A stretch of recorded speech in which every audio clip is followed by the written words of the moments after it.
The team's Jonathan Humbert traveled to Washington, D.C. to learn if the senator can still be effective at his job. So can he? Well, there have been the rumblings of resignation and indictment for weeks and months.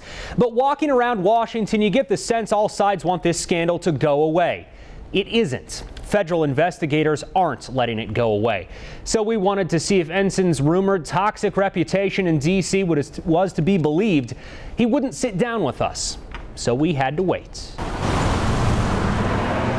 After 3 weeks of emails and calls to Washington, D.C., we asked to spend time with John Ensign on his turf at his convenience, but we were told he was too busy. Excuse me, Senator Ensign? Eventually, the senator ducked out of an office at the end of the hall, and we ran to catch up in the underground tunnel of the U.S. Capitol. We wanted to know about the so-called gift card deal. The I-Team recently revealed emails that show Ensign's allies had toyed around with the idea of using gift cards for donations. It raised internal legal challenges. Is that something that you were aware of? Wasn't aware of it at all. Senate and federal investigators are digging through those same emails. It's unclear how far that plan may have gone. It's not, you can't do that. So, you can't do that. We also wanted to know why the senator pushed so hard to get jobs for Doug Hampton. The husband of Ensign's mistress, Hampton had demanded money and employment to make up for leaving the senator's office. Lobbying Ensign would be a violation of Senate rules. He shouldn't have lobbied Ensign for a full year. You knew he was going to lobby you eventually. Why push to get him jobs when you knew that he had to do that and that was going to happen?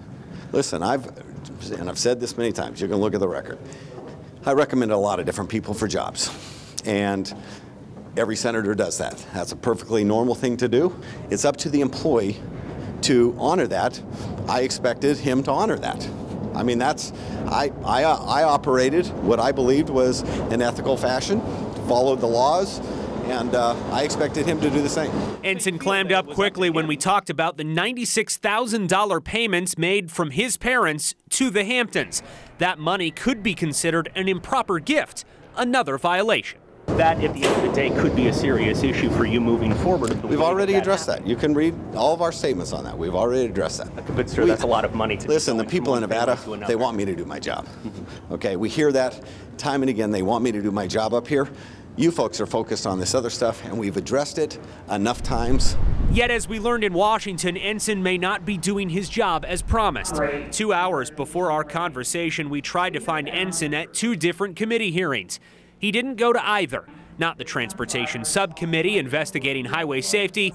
He also didn't show at the Homeland Security meeting. Senate heavyweights Lindsey Graham, Joe Lieberman, Tom Coburn, and John McCain all attended. Eventually, we learned Ensign was busy in the morning, not with his work in the Senate, but a 5K team race put on by life insurance companies. Ensign's team, the High Rollers, won in the Senate competition. He even clocked a solid 20-minute run. So the senator was busy, telling us about his work schedule. I sit on 5 different committees. A lot of them have things at the same time. But not showing up the day we showed up. Almost all day. Now, we were told the senator was in meetings throughout the morning, apparently in his office.